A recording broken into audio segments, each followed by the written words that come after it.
Daylight, my MVVs, welcome. Report has it that Ebony's family and members of the Gidi rolling house stormed palace with cow and yams begging, the lion of Odua to cancel Ìtúwàṣẹ ritual arrangement. Welcome back to my channel. It's your girl Daylight. I bring you fresh and spicy just from the sources still on the royals. Happy new week to you. I appreciate you guys so much. Daylight, I love you. Thank you. A share and do well, my people. If you're here to subscribe, what the hell are you waiting for? Kindly go ahead and hit that subscribe button. And do not forget to give this video a thumbs up. And please share our video. Thank you so much. It is said that the hen that mocks the hawk will one day remember her chicks. Yes, so it is not a small thing. You know that with the level of frustration the Lion of Odua had encountered recently again, he decided to initiate, the last resort that is called the Ìtúwàṣẹ ritual. I may not be pronouncing that word well. Please, I do know that Daylight, you understand my problems with pronunciation of, these and traditional words. Please forgive me, okay? They said because of the level of frustration, the Lion of Odua decided to initiate Ìtúwàṣẹ ritual. Ìtúwàṣẹ ritual is the last resort in cases where there's too much trouble in a marriage, royal marriage, right? A lot of people have asked in the comment section. Somebody even said, Daylight might have a problem with the fact that you keep saying that it might not be possible for, the Lion of Odua to get a divorce. Now, and why are you aware that, wives left him before? Yes. They said that it is okay when the women initiate the divorce, but the Lion of Odua himself cannot initiate a divorce. That is against their royal tradition, that you should go down history and see what has been going on. It takes a long process. It's so cumbersome for him to initiate a divorce because they feel like he is a father. No matter what, he should be able to find a way around it, and also except the woman goes against tradition and the kind of tradition that can harm the Lion of Odua, and these traditions are countered, okay? Some of the things that the women have done lately, I think may not necessarily be good enough for him to initiate this Ìtúwàṣẹ, but right now they said he has decided to initiate the Ìtúwàṣẹ. Ìtúwàṣẹ, the procedure is that when things get out of hand, especially when they go diabolical, you remove immunity. And then when things get out of her hand, you can go and initiate the ritual that is called Ìtúwàṣẹ. And the Ìtúwàṣẹ is always the last resort, and it has a very long procedure for them to come out of the ritual, the initial ritual that, the Lion of Odua had with them. Now, they say when the news broke, inside, the palace that, Ebony's family, joined by the elders from the Gidi ruling house, were on their way to the palace with a cow, with yams and other traditional items. They said the air inside the compound became thick with tension. Everyone knew why they were coming. The Lion of Odua, the great Lion of Odua, had already moved to initiate Ìtúwàṣẹ, a spiritual and traditional separation rite that once performed, cut off not just a wife from her husband, but severed her entire lineage from the royal connection. It is not something that can be done halfway, and everyone know how heavy the consequences will be if it went through. They say the palace guard at the gate saw them first. Ebony's family arrived in large numbers, men, women, even young ones following behind. At the front were the elders of Gidi, rolling, house, walking slowly but with the weight of tradition behind them. In Yoruba culture, when a family or ruling house carries a cow and yams to a palace, it is not an ordinary visit. It is a plea, a public show of humility, an act of prostration before the throne to ask for mercy and forgiveness. Now, as we are hearing, if the information is correct, the cow was pulled to the palace, forecourt tied with ropes, restless and moaning loudly as if sensing the gravity of the moment. Behind it, young men carried, 50 tubers of yam, carefully arranged in baskets, their bodies drenched with sweat. The women carried calabashes of palm oil, kegs of palm wine, and some wrapped clothes. These are all part of the traditional reconciliation gift, a way of saying, Kabiyesi, we have erred, forgive us, let peace reign. That this is the significance of these things that they brought into the palace. Now, the inside the palace courtyard, Ebony herself was already broken down. Since the news of Ìtúwàṣẹ reached her, she had not eaten or slept. The thought that her stubbornness and fight with, not just Naomi, or not just the jewel of the lions had reached the point where her husband was willing to involve the elders and cut her off completely, tormented her. She had cried until her eyes were swollen. She knew that once Ìtúwàṣẹ was performed, her family would never again be seen as connected to the throne. It will not just be her shame, but also the shame of the bloodline, and she will leave. And if Ìtúwàṣẹ is, performed, that it's not going to be like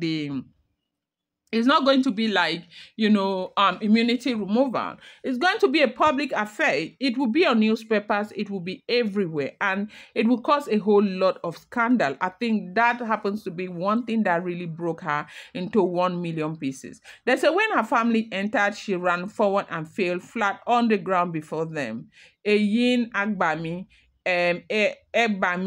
Well, she was speaking Yoruba as we heard. I don't want to lose my husband, she cried, her voice shaking as her head touched the bare ground repeatedly. Her mother stood beside her, tears streaming down her face. And they said they were begging, Kabiyesi, our daughter, please forgive our daughter. Don't let this rope of disgrace tie around us forever. Please forgive us. They said the elders of Gidi, rolling house, were ushered into the great hall. The Lion of Oòduà sat on his throne, calm but stern. Around him were senior chief priests and palace women watching silently when the elders entered. They prostrated fully, their agbada sweeping the floor. One of them, an old man with a cracked voice, spoke. Kabiyesi, we know the weight of your pain, and we do know the weight of Ìtúwàṣẹ. We know it is not a trade but a decision of tradition. That is why we did not come empty-handed. We have brought this cow, these yams, and these items, not because they can pay for our offense, but because it is a way of our forefathers to come with sacrifice when pleading. We beg you, Kabiyesi, do not let this separation be sealed. Give us the chance to make, peace in our family. Give us the space to correct our daughter, to bring her to humility. She has wronged your jewel. She has disrespected your love, but we assure you before the throne, we will tame her. We will tame her and bring harmony. Please do not let, Gidi be put to shame, because we are all families, no matter what, okay? The palace was silent. The lion looked from one elder to another, his face unreadable. Then Ebony herself crawled forward, kneeling with her 2 hands, as we are hearing, if the information is correct. Raised her voice, Kabiyesi, I'm begging you. I was blinded by jealousy. I did not respect you.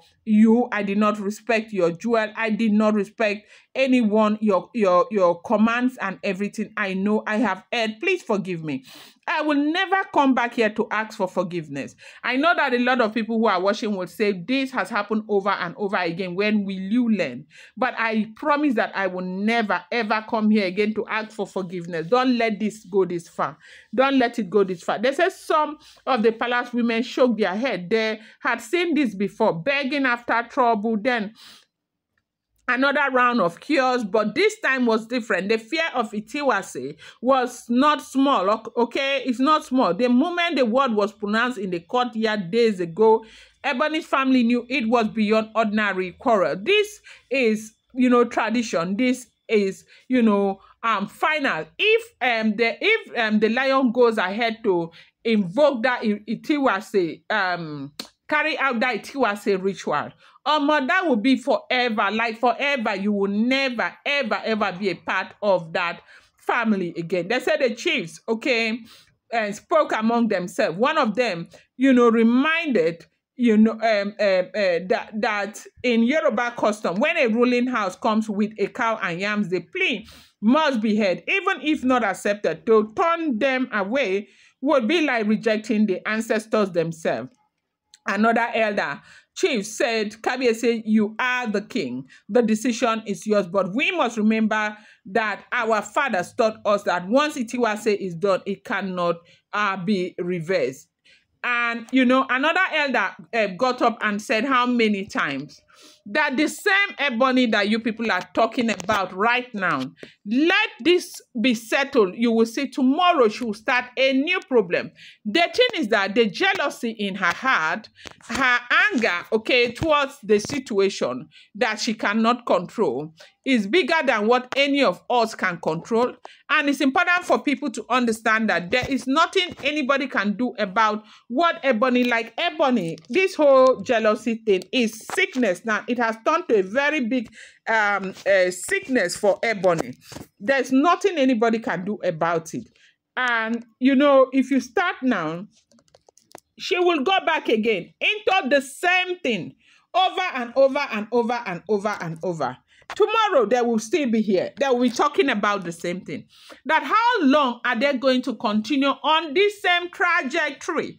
And now the family is bringing cow and bringing everything. Where we're there from the very beginning. This thing has been too long that they are tired. That you are married into this family. You have to respect the family. You cannot continue to behave like you are not living on. In fact, they said it was so much. They said the lion,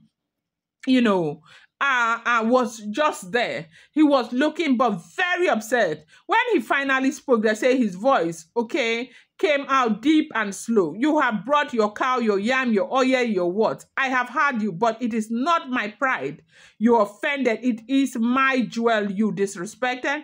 It is not just about the jewel. It's about everything. When I give an instruction, you will stand, you and Ikpi, you will stand, and you will oppose me. Oppose me in front of everyone. What is that thing that is giving you the temerity to oppose me every time? This whole thing, where the lion got upset was when he said they should move downstairs and they refused. And, this whole thing, they had celebrated the baby's birthday. Everything went well, apart from one or two. As a matter of fact, the one or two were things that they said Ebony also created by herself. The problem, the disagreement, even in the midst of the baby's birthday, she was the one who started that disagreement again. But in spite of that, everybody honored. You see, what do you call Sapphire going to give gift to the baby. You see, even Ikpi giving gift to the baby. Even what do you call everybody? Blow was so kind. Blow danced with the baby. Everybody was there to support her. But even in that, she was busy dragging. Her biggest problem was, the jewel. And then when Kabiyesi said that Saturday they should move their things, that they are not to move, the guards are already there. The aides and everything, they are there to help them. They should just give them directive of what to do, where not to keep what and what and what. Hey, Ebony started. Ikpi started. That was the problem again. They fought, though. They said it would never happen. They can never move their things. Never. The thing is that you cannot, two captains cannot be on the same boat, because this is what they have been doing over and over again. Every time the king gives an instruction, they will stand against that instruction. Now you have become bigger than the person who made you what you are. And so he is saying, I am not doing again. And I don't go. I don't want it again. Everybody is begging. So some elders were asking the family, these same people who came with cow, why didn't you use the same cow to beg your daughter? I'm going to bring you more update. Do not forget that these are all alleged, rumor, unverified information making the rounds on social media and should not be seen as fact.